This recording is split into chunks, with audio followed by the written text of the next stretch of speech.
سے پہلی چیز اللہ کے رسول صلی اللہ علیہ وسلم کی حدیث صحیح الجامع میں حدیث موجود ہے. ابو ہریرہ رضی اللہ عنہ اس حدیث کے راوی ہیں. قال رسول اللہ صلی اللہ علیہ وسلم, اللہ کے رسول صلی اللہ علیہ وسلم نے فرمایا, اکثروا ذکر ہذم اللذات, موت کو کثرت سے یاد کرو. یاد کرنا ہے. کس کو یاد کرو؟ کس کو یاد کرو؟ کرتے کیا بھائی؟ چھوڑو بھائی, کئی کو موت, پہلے جب میں چھوٹا تھا نا تو اگر موت کبھی بیچ میں آ بھی گئی, اتنا لوگوں کو ڈر ہے, بولتے وہ ذکر چھوڑ دو. یا رسول اللہ کہہ رہے کثرت سے یاد کرو, موت کو کثرت سے یاد کرو. سبحان اللہ, یہ رسول اللہ کی حدیث ہے, اس کے فائدے ہیں. نبی نے فرمایا صلی اللہ علیہ وسلم, کثرت سے قبرستان کو جاؤ. کہاں جاؤ؟ کہاں جاؤ نوجوانوں؟ پلے گراؤنڈ کو نہیں, صبح کو گئے تو شام تک میچس میچس میچس نہیں. کثرت کنت نہیتکم عن زیارت القبور, میں نے منع کیا تھا قبرستان کو جانے سے, اس کی زیارت سے. اب جاؤ. فإنها تذکرکم الآخرہ, اس لیے کہ قبرستان جانے سے آخرت یاد آئے گی, موت یاد آئے گی. اور وہ بھی میں بتا دوں آپ کو, قبرستان کو یہ ٹیم کی شکل میں مت جاؤ. وہاں جا کر ابھی تم اسے قبرستان کو پارک بنا لو گے. کیا کرو گے؟ پارک بنا لو گے. وہاں بھی موبائل میں تم رہو گے, اکیلے تنہا جاؤ اور یہ سوچو آج میں جا رہا ہوں اور واپس بھی جا رہا ہوں قبرستان کے باہر, ایک وقت میں جاؤں گا اور واپس نہیں جاؤں گا, یہی مجھے رہنا ہے. ذہن میں تصور لے کر آؤ. یہ نبی کہتے ہیں آج میں جا رہا ہوں اور واپس بھی میں انشاءاللہ اپنے گھر کو میں واپس جاؤں گا. ایک وقت ایسا آئے گا اور 100% آئے گا جب مجھے قبرستان لایا جائے گا اور واپس نہیں لے کر جائیں گے. آپ یہ ذہن میں تصور لے کر آؤ. کثرت سے, یہ پہلا. دوسرا, اللہ کے رسول فرماتے ہیں صلی اللہ علیہ وسلم, موت کو یاد کرنے کی ایک فضیلت یہ بھی ہے, اگر روزی روٹی تنگ ہے, کمائی صحیح نہیں ہو رہی ہے, اللہ کے رسول کہتے ہیں اللہ تبارک و تعالی موت کو یاد کرنے سے رزق میں برکت دے گا, زندگی میں برکت دے گا. سبحان اللہ. ایسا لفظ ہے فَإِنَّهُ لَمْ يَذْكُرْهُ أَحَدٌ فِي ضِيقٍ مِّنَ الْعَيْشِ فَإِنَّهُ لَمْ يَذْكُرْهُ أَحَدٌ, کوئی آدمی اسے زندگی کی تنگیوں میں اگر یاد کرتا ہے, إِلَّا وَسَّعَهُ عَلَيْهِ, اللہ تعالیٰ اس کی زندگی کو کشادہ کر دیتا. فائدہ ہے اس کا فائدہ ہے, موت کو یاد کرنے کا فائدہ ہے. سبحان اللہ, زندگی کشادہ ہوتی ہے. پھر اللہ کے رسول صلی اللہ علیہ وسلم سے سوال کیا گیا, اے نبی کریم صلی اللہ علیہ وسلم, سب سے زیادہ عقل مند کون ہے, چالاک کون ہے؟ نبی کریم صلی اللہ علیہ وسلم کا جواب سنو, چالاک بنو. کیا بنو؟ کیا بنو؟ چالاک بنو. چالاک ویسے بنو جیسے نبی چاہتے ہیں صلی اللہ علیہ وسلم. الفاظ, من اکیس الناس واحزم الناس یا رسول اللہ. اللہ کے رسول صلی اللہ علیہ وسلم, سب سے زیادہ چالاک کون ہے؟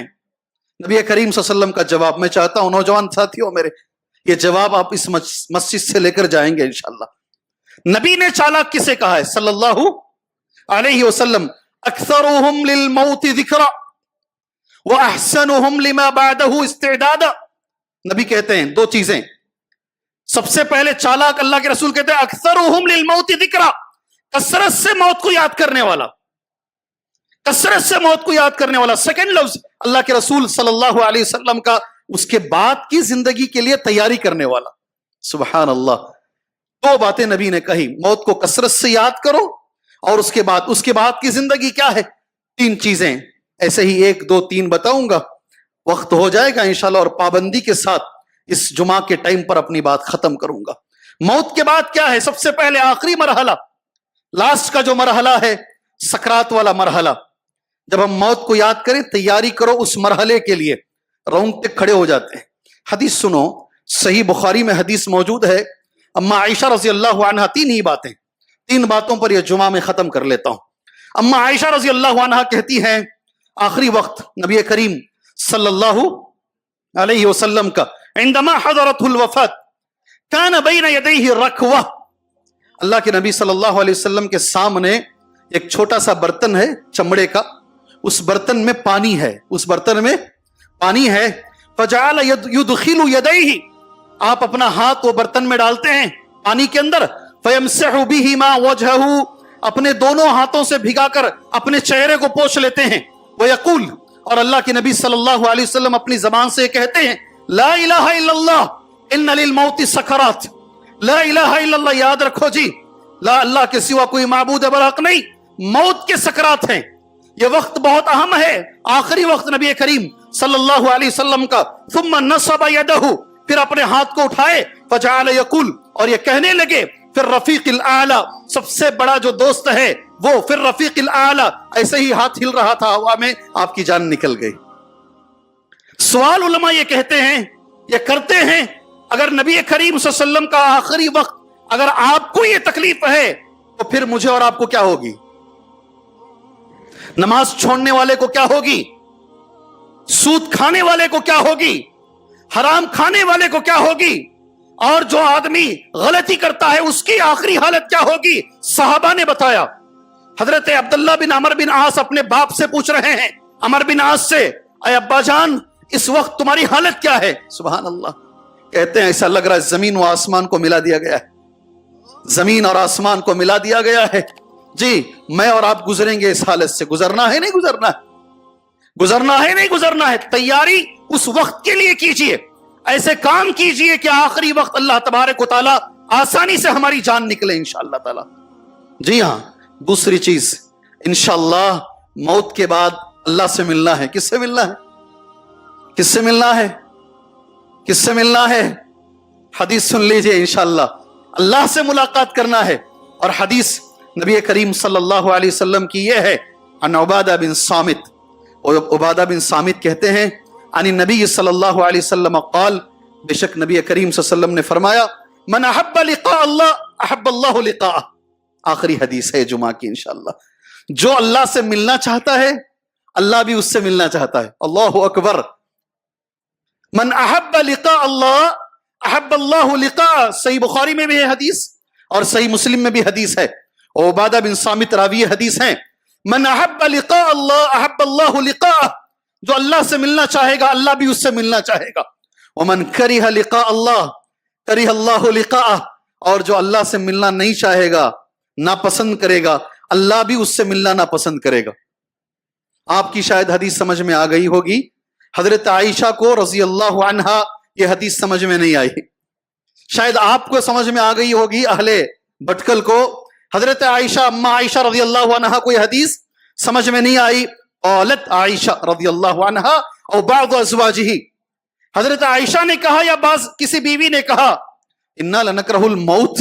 اللہ کے نبی صلی اللہ علیہ وسلم یہ حدیث تو میری سمجھ میں نہیں آئی. ہم میں سے ہر ایک چاہتا ہے، موت سے نفرت کرتا ہے یا موت کو نہیں چاہتا. نفرت نہ بھی بولے، نکرہ الموت، موت کو ہم نہیں چاہتے ہیں. قال لیس ذلک، اللہ کے رسول نے کہا اے عائشہ مطلب یہ نہیں ہے. ولکن المؤمن، یہ بات ہے، اب یہاں بات میں کھڑا کرتا ہوں.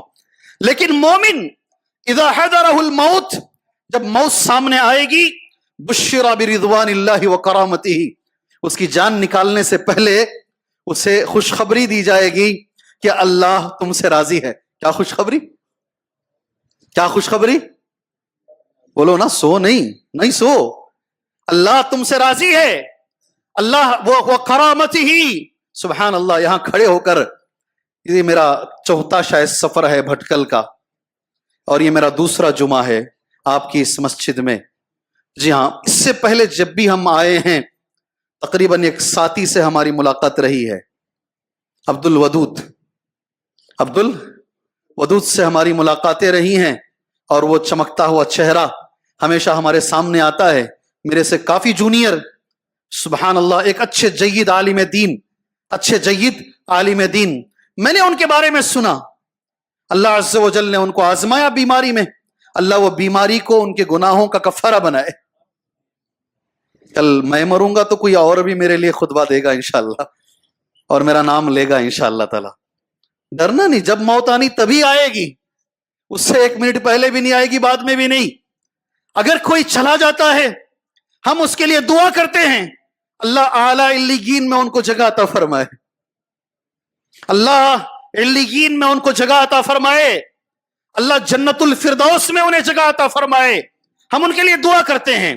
میں نے سنا ہے مرنے سے پہلے ان کی حالت اس حدیث کی روشنی میں تھی کر کے میں نے سنا ہے. ان کے رشتہ دار بہتر جانتے ہیں، اللہ عالم بالصواب، اللہ بہتر جانتا ہے. مگر میں نے سنا ہے جو حدیث میں نے بخاری کی پڑھی تمہارے سامنے، مرنے سے پہلے سامنے فرشتے آ کر اسے خوشخبری دیتے ہیں اللہ تجھ سے راضی ہے. میں نے سنا یہ مرنے سے پہلے اپنی بیوی سے کہہ رہے تھے ہاتھ پکڑ کر کہ میرے سامنے دو فرشتے کھڑے ہیں اور وہ مجھ سے کہہ رہے ہیں پڑھو رضیت باللہ ربا وبالاسلام دینا وبمحمد نبیہ. یہی تو حدیث ہے, یہی تو حدیث ہے. نبی نے کہا سامنے فرشتے کھڑتے ہیں اور وہ خوشخبری دیتے ہیں کہ اللہ راضی ہے. اور تمہاری کرامت, تمہاری مہمان نوازی جب وہ دیکھتا ہے کہ اللہ میرے سے راضی ہے, میرا رب میرے سے راضی ہے, اللہ اکبر, اللہ میری عزت کے لیے اللہ تیار ہے. جب سامنے وہ چیز دیکھتا ہے فَلَيْسَ شَيْءٌ أَحَبَّ إِلَيْهِ مِمَّا أَمَامَهُ, کوئی چیز اس وقت مرنے والے کے سامنے, کوئی چیز جو وہ دیکھ لیتا ہے اس سے زیادہ محبوب نہیں ہوتی. اب وہ آگے دیکھ لیا زندگی کیا ہے, اب وہ کیا کہتا ہے احب لقاء, اب چاہتا ہے کہ میں اللہ سے ملوں. یہ مراد ہے اس حدیث میں وَأَحَبَّ لِقَاءَ اللَّهِ, اور اس وقت وَأَحَبَّ اللَّهُ لِقَاءَهُ, اور اللہ بھی اس سے ملنا چاہتا ہے. سبحان اللہ, سمجھ میں آئی حدیث. اللہ میرا اور آپ کا انجام ایسا بنائے, اللہ ہم سب کا انجام ایسا بنائے. دنیا تو کیسے بھی کٹ جائے گی میرے بھائی, اور کیا ثابت قدمی ہمیں ملتی ہے کہ جس مسلک پر ہم چل رہے ہیں, کتاب و سنت کے پیغام کو لے کے ہم آگے بڑھ رہے ہیں, ہمارے لوگوں کی اگر موت ایسی ہوتی ہے تو ہمارے دل میں کیا ثابت قدمی آتی ہے کہ یہ برحق ہے. سبحان اللہ, یہ برحق ہے. اور اس کا دوسرا پہلو ہے کافر فاجر, وہ اللہ سے ملنا نہیں چاہتا. جب سامنے دیکھتا ہے مرنے سے پہلے جو پریشانیاں, وہ چاہتا ہے کہ مجھے موت نہ آئے, وہ نہیں ملنا چاہتا اللہ سے, اللہ بھی اس سے ملنا نہیں چاہتا. اللہ سے میں دعا کرتا ہوں